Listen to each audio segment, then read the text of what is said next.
Lots of people talk about regeneration at the scale of something like regenerative farming, but they don't actually believe that we could restore the ice sheets or the boreal forest or the Amazon rainforest if it collapses, or the shutdown of the ocean mixing processes in the North Atlantic. Very few people believe this is possible. And so they don't talk about regenerating the earth. They're like, at best, let me just create a little permaculture garden and hope my family doesn't starve to death. And so the ability to imagine is tremendously limited. And what we have to do is expand it to the scale, as you'll see, beyond the earth, bigger than the earth.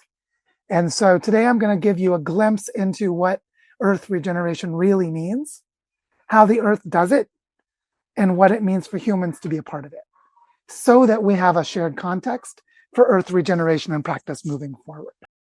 This graphic here of the earth, which shows ocean temperatures, or really the difference between the normal temperature of the ocean surface and the anomalies, where more red means it's warmer than usual and more blue means it's colder than usual. And this came from NASA's Scientific Visualization Lab. This kind of information is vital to understand how the earth works.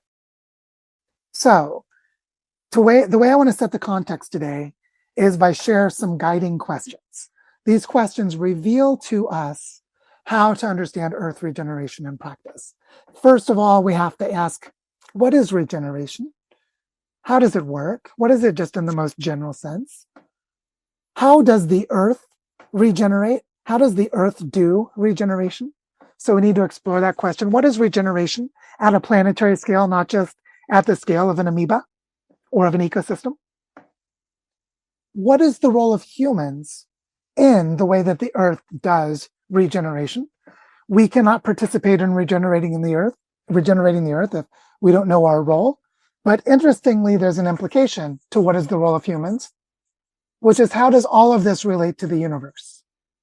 If we believe what people like Rene Descartes said 300 years ago, that the universe is a clockwork machine of dead matter, then none of this matters. But if the universe is a living, conscious intelligence, then this matters a lot. So when we see what is the role of humans in the regeneration of the earth, we see that there are cosmological implications. And that's going to be very important. So let's get started with the first question. What is regeneration? Now, regeneration, I actually like the way that Daniel Christian Wall describes this. Regeneration is a process of biology. It's not a new trendy term to replace sustainability in our marketing. Regeneration is a word like metabolism. It's a word like homeostasis. Regeneration is a dynamic process of every biological organism on the planet. It has been well studied in that way, and it is not some new shiny marketing term. It's a fundamental part of all living systems.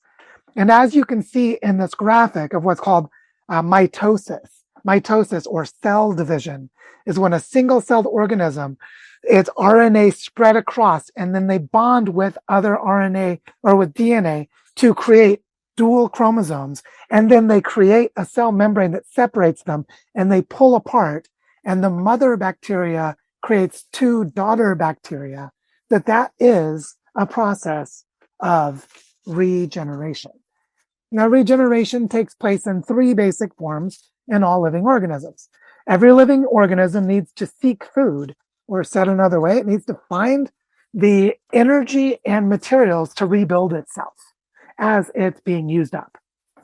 It needs to excrete waste. Anything that is toxic or unhealthy or goes out of balance for the living patterns of the organism need to be pushed outside of the body's membrane. And it needs to reproduce. At some point, it needs to produce the next generation of itself. And that is because regeneration is a process, a pattern that continually repeats itself. And the best word ever created by Umberto Maturana and Francisco Varela in 1977 was the word autopoiesis, which is the Greek word for the self-created ability to express oneself. Poiesis is the root Greek word for poetry. Poetry is the ability to express oneself.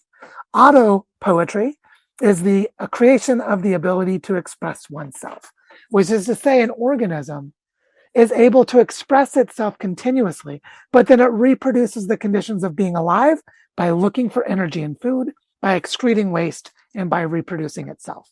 And it does this moment to moment, and regeneration is always happening until death. When there's death, regeneration stops occurring. So Francisco Varela, who was a Buddhist monk and also a cognitive scientist who helped develop the concept of autopoiesis with Umberto Maturana, had this to say: when a living system is suffering from ill health, the remedy is found by connecting with more of itself. So let's just think about, what is autopoiesis? What is regeneration? A living system is continually reproducing the conditions of being alive, restoring or maintaining its health and well-being, and avoiding things that make it unhealthy. So what happens when it starts to become unhealthy? That means it's become disconnected from some vital feedback loop, and it needs to restore that feedback loop to be able to bring balance back to itself, which means it needs to connect to another process of regeneration that it is a part of. So it's found by connecting with more of itself. A living system is a web of feedbacks and interactions, and the living system restores health by connecting to more feedbacks and processes that create regeneration.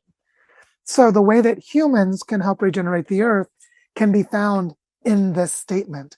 The remedy is found by connecting with more of ourselves, which is why humans going to Mars and ignoring human nature is the opposite. It's moving away from regeneration. And we'll see how that works in a moment. So, just to give you a little bit more sense of how regeneration works, if you look at how your body, with its estimated 37 trillion cells, how is it structured? It's structured with multiple levels of organization. At the smallest scale, at the quantum scale, are energetic fields, quantum field energy in atoms with protons, neutrons, and electrons that constitute the next level of organization, which is molecules. And those molecules bond and interact with each other and engage in chemical activities to create macromolecules, which are basically the substrate materials for creating the cells of your body, the cells of any biological organism. And then those macromolecules form organelles, which are organs within your cells. And then that is if you're a eukaryotic cell, a cell like humans are, where cells have multiple organs within them. And so then the next level up is the biological cell. You have skin cells and liver cells and heart cells and everything. And then you have tissue. You have tissue like heart tissue, skin tissue, lung tissue, and so on, which gives rise to organs. And organs are like your heart and your lungs and your eyes and so on, which give rise to organ systems like your digestive system, your cardiovascular system, your nervous system. And then all of those systems together comprise your body as an organism. Now, here's the amazing thing. What I said about regeneration is happening at all of these levels. There are energetic quantum field interactions for atoms to maintain the stability of molecules. The molecules are interacting to form macromolecules that create the physical and chemical properties of organelles. The organelles need to be properly functioning and regenerating themselves, or your cell will not be healthy. The cells need to be interacting with all those organelles and with other cells to form tissue. The tissue needs to be interacting among all the cells and then form the functional units of organs and so on. And so here's the thing. Regeneration is fractal. It's multi-scale. It's happening at all of these levels in your body at the same time. So regeneration is occurring in your respiration of your body, but also in your respiratory system. But for it to occur in your respiratory system, your heart and lungs as organs need to be able to regenerate themselves. And that means they need to regenerate their tissues. They need to heal and repair damaged tissue, which is done at the cellular level, which requires metabolic activities of organelles within your cell. And you see what I'm getting at? Regeneration is nested levels of reality organizing themselves to harmonize for whole system health, which results in the health of your body as 37 trillion cells collaborating to make your body you. So you see, regeneration is a continuously unfolding process simultaneously at multiple scales of organization, and all of it is real, and all of it is happening right now. So how does the earth do this? I just gave a little summary of how your body does it across all of its levels of organization. So what are the levels of organization for the earth? And how do those levels of organization give rise to the regenerative processes? Because the earth has life on it. The earth has life in it. So how does that life happen? Well, similarly to what we just said about the body, we can start to break apart the earth, conceptually at least, into different major systems. So this would be like your digestive system and your respiratory system for your body. Here we have the geosphere, sometimes called the lithosphere. The geosphere is all of the rock. It's the magma and the iron core and the tectonic plates and the crust that's accumulated on the continents. And all of that movement is the geosphere, or sometimes called the lithosphere. The hydrosphere is all of the movements of water. That's clouds and rain and snow, glaciers and ice sheets, lakes, oceans, rivers, and also water moving through your body right now.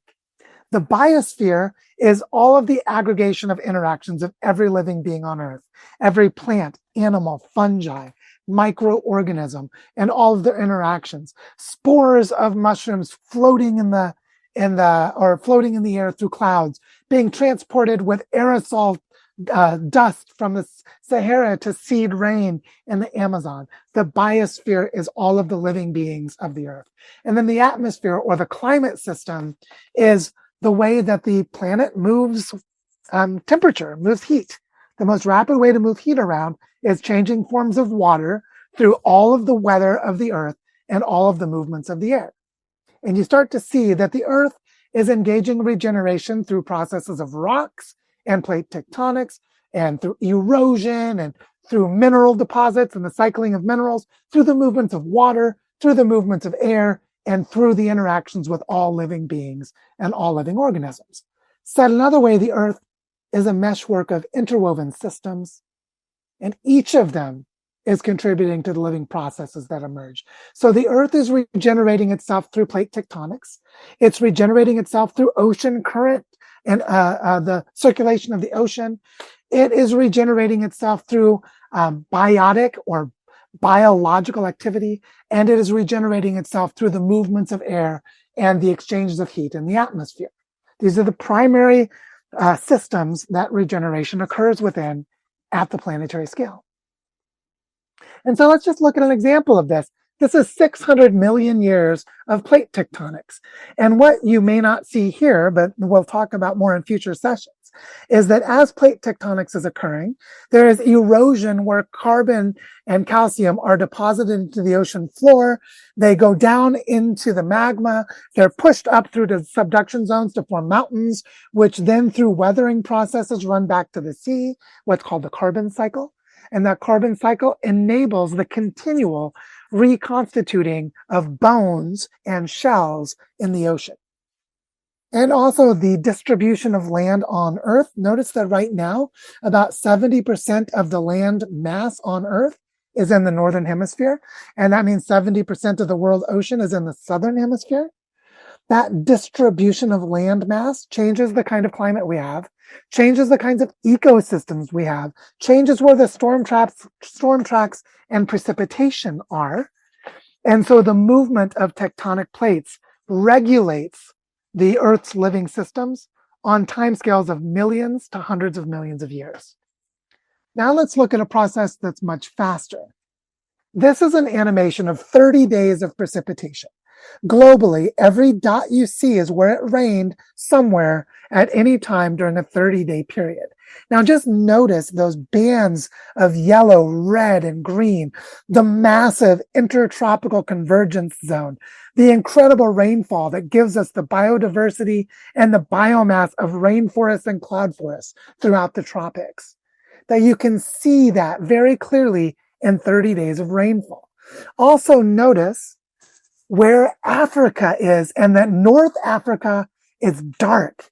That is the Sahara Desert. That is a rain shadow at a continental scale and at a planetary scale. So if I just go back and play this one more time, what you can see here is 30 days of the Earth bringing life in the form of rainfall. This is continuously happening, and we need satellite data and computers and visualization to be able to see it. Here you can see the Earth continually feeding rain to the biodiversity of the tropics, which it's doing every day of the year throughout the year. And you can see the headwaters of the Amazon in South America, where the intertropical convergence zone is feeding huge amounts of water, whereas most of the rainfall throughout the rest of the Amazon basin is coming from the Atlantic. We would actually have to look at air currents to see how that's happening. The important thing here is that at a planetary scale, the formation of rain is continually creating life on land and contributing to life in the oceans. There are other patterns we could look at, like this one. These are migration pathways of birds. This is a seasonal pathway throughout the year where birds move from all the way up in the Arctic, all the way down to Tierra del Fuego in southern South America. And this movement of birds where they carry seeds and change the composition of forests, where they die and give their bodies as nutrients to feed soils on different parts of two continents, that the migratory pathways of birds are nutrient exchanges, energy exchanges, and genetic exchanges between continents. So biology and, in this case, climate, because birds are moving with the seasons, the seasonal patterns and the bird movements together constitute a regenerative pattern that moves larger than continental in scale. And here's another example. Here's the continent of Australia. And what you can see is migratory pathways of different animals. The green color is the humpback whales. The salmon or pink color is turtles. There's purple ones, which is the sharks. There are dolphins. There's this fish called the dugong. And what you can see here is that the continent has continual interactions of life circulating resources within the ocean along the boundaries of the continent on the continental shelf, and then also between the continental shelf and the deep ocean, which is to say that there are living processes within the ocean, in the air, on the land, and in between. And all of these processes are how the Earth is continually regenerating. It's regenerating at all of these scales simultaneously. But that's not the whole scale. It's even bigger. Because I just told you that there's this water circulating everywhere, all this precipitation. But how did our planet get an ocean? Where did the water come from that makes life possible on our planet? Well, I happen to have studied this, and there are two really interesting things that you may not know. One is that there's this thing, this sphere around our solar system called the Oort cloud. It's named after the scientist who discovered it, Oort. And the Oort cloud is where our comets come from. Remember, comets are balls of ice that approach the sun and then move away from it, go really far away. Well, this sphere around our entire solar system is filled with ice. There is water from the formation of our sun and the formation of our solar system. This sphere of water called the Oort cloud formed with the sun, and the impact of comets onto the Earth is part of where the water came from for us to have water in our oceans and our rivers and our clouds and all of that. But the other place where actually most of the water came from is the asteroid belt. It turns out that water in the form of ice is frozen into tiny, tiny pockets in asteroids. And in the early formation of the Earth, there were a lot of asteroids. And if you look at that asteroid belt in the lower right, you'll notice that the asteroid belt exists where there is not a planet, because the planets formed by scooping up and aggregating all that debris and then glomming it onto themselves in their formation, cleaning out that area where there are relatively few asteroids, which is why the Earth doesn't have very many asteroid impacts today. And a lot of the water came from those asteroids exploding and vaporizing the water into the atmosphere that then condensed into the ocean, which is to say the regeneration of the Earth takes place at the scale of the entire solar system.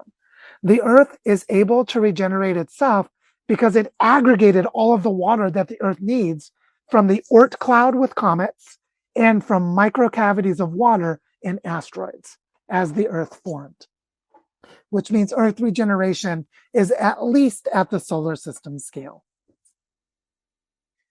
So what that means is that regeneration is happening at all of these scales simultaneously, from quantum mechanics and atoms at the smallest scale to molecules, microorganisms, multicellular organisms, ecosystems, the planet as a whole, the entire solar system, and for reasons I won't explain today, but at the galactic scale as well. And I'll just say that there was a time when our sun formed when two galaxies collided, another galaxy collided in the Milky Way, which accelerated the formation of stars and likely helped to give birth to our star. So they're actually intergalactic patterns that shape the formation of the Earth and the sun. But it's just to say that regeneration is happening at all of these scales simultaneously. Now, the bioregional organizer, David Henke, who has been helping to organize the Ozarks Bioregional Congress since 1981, he calls this the eco-hollow-fractal nature of reality. Eco, because there's basically living processes at every scale, all the way up to the scale of galaxies in the universe.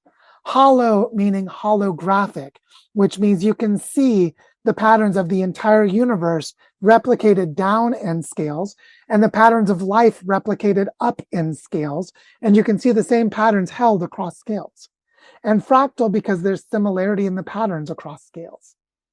So, when we here in the design school, and we talk about creating a planetary network of bioregions, or we talk about living into the story of bioregional Earth, what we're talking about is first learning to see living processes at every scale, learning to see that we are inextricably a part of it, and then learning to partner with and find harmony with those living processes at every scale, recognizing that we're part of a living universe and restoring health to the planet, to ecosystems, to our own bodies, to microorganisms, etc.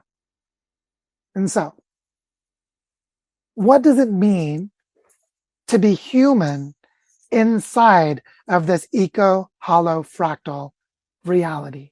What does it mean that there is life at the quantum scale, life at the molecular scale, life at the planetary scale? Hell, there's even life at the galactic scale. And here we are, human beings, a living process of regeneration within this nested fractal holon.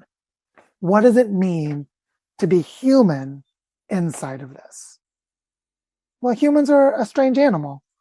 So, like, for one thing, you might have noticed that it's only humans on this planet who developed enough knowledge and technological tools that they would go and dig ice cores like this one from the Vostok research facility in Antarctica, where they actually went into the freezing cold, minus 40, minus 50 degrees Celsius, took a special kind of drill and dug 700,000 years of layers of ice. And then they interpreted it with the incredible minds and imaginations of human beings to create this graphic. This is carbon dioxide levels in the atmosphere going back, in this graph, going back 400,000 years. How the hell did any being create a graph like this? First, let me explain a little of what this graph is. What this graph is they took that Vostok ice core, they drilled a cylinder of ice, and for every layer, which was a layer of sedimentation, 1 year of precipitation, they extracted tiny air bubbles, put them into a spectrographic a measuring device, and measured the spectral signature, which tells them the chemical composition. And then they saw from that the chemical composition. They isolated the chemical composition of carbon dioxide, and then they created a graph of the chemical composition of of carbon dioxide in the atmosphere for the last 400,000 years. What kind of animal can do this? Dolphins are smart, but they don't do this. Elephants are smart, but they don't do this. Humans did this. And now we can see that from 1950 onwards, something really strange has been happening with carbon dioxide levels. So, what does it mean to be human inside of these regenerative processes with this incredible ability to be curious, to learn, to expand our frontiers of knowledge, and to create knowledge that no other living organism on the planet could create? Here's another example. This is from NASA. These are the satellites in NASA's Earth observing system, and this is a few of them. There are actually hundreds. And this Earth observing system is how, by the way, the European Space Agency has one, and there are other space agencies as well, it's not just NASA, but they have built a planetary network of observation of satellite sensors, of data sensors like buoys and weather balloons in the ocean and the atmosphere, river sensor networks to look at contaminants and fluid flows in rivers, and on and on and on, to create a kind of planetary consciousness that only humans could do. The Earth experiences what we are observing, but our Earth observing system allows us to be one species inside the planet's living processes who can learn and understand how the planet works with incredible complexity. So what does it mean to be humans inside the eco-holofractal? One thing it means is that we can create a new kind of planetary consciousness. We can be part of the Earth, understanding the Earth in the way that these satellites and that Vostok ice core drilling enables us to see. Isn't that incredible? It also enables us to identify the 9 planetary boundaries, and in 2015 to say we crossed 4 of them, to 2021 to say we crossed 2 more, 2022 to say we crossed 1 more. By the way, if you cross even 1, global civilization goes away. Good luck with that, United Nations and nation states. What does it mean to be human when we can know that we are in runaway planetary collapse, and we can know that we might go extinct? And we can have the terror and anxiety and denial and delusion and avoidance and all of the complex psychology of humans in the midst of this. What does it mean to be human? And so, if humans have such amazing abilities, why did we do stuff like this? Why did we destabilize the Earth climate? Why did we make forests weak? Why did we burn them down and destroy them or just deforest them? Why can humans be such a destructive force as part of the planet?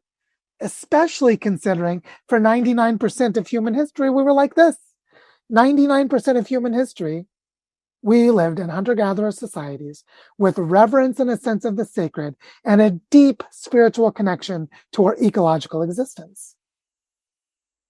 So the answer is in this. There are cultures that were born with the creation of agriculture that separated humans from the rest of nature and then made humans better and more important, what's called anthropocentrism, placing humans at the center of the universe. Humans are not ecological. Humans are the pinnacle. This is the cultural pathology of separation. I am not the first person to name this. Charles Eisenstein, Derek Jensen, Joanna Macy, lots and lots of people have talked about this cultural pathology of separation. The important thing for us is that it's pathology, meaning it's unhealthy, and the separation is false. As I just showed you, we are embedded within living processes, and we can't be separated from them. Do you really think that humans are more important than the Oort cloud that birthed the world's ocean billions of years before we even came into being? That's ridiculous. So humans are not the center of the universe, but maybe life is a defining feature of the universe. Maybe the self-organizing emergent complexity is a central pattern, but it is ecological, it's ecocentric, it's relational and distributed. It's not focused on one species. And the idea that humans are separate and better is why we're destroying things as part of the earth. So you see, we need this context because if we're going to talk about earth regeneration in practice, we need to recognize that the earth is always regenerating, just like your body is. And it's going to whether humans are here or not. So what's the problem? The problem is that humans have introduced a process that I call runaway cultural evolution that's destabilizing the planet, which is the unhealth in human cultures through anthropocentrism. The unhealth is propagating through human activities that are destroying ecosystems and destabilizing Earth's climate. The problem is in the part of regeneration about humans. So let's explore an example of this to see what I mean. So last week, we took my daughter Elise to the Museum of Gold in Bogota, where she learned from many examples. This museum's amazing. She learned that many diverse indigenous cultures for thousands of years celebrated gold. They would go into the mountains and into the rivers and find gold. And then they would use metallurgical practices to refine the gold into the different colors that the sun makes. And then they would worship and give reverence and give love to the sun for the sun's ability to bring fertility to the earth. Because the sun's golden sunlight feeds our plants through photosynthesis, but it also feeds our rivers through the Oort cloud and the asteroid belt. These are literally parts of the same material that formed the sun, formed the earth.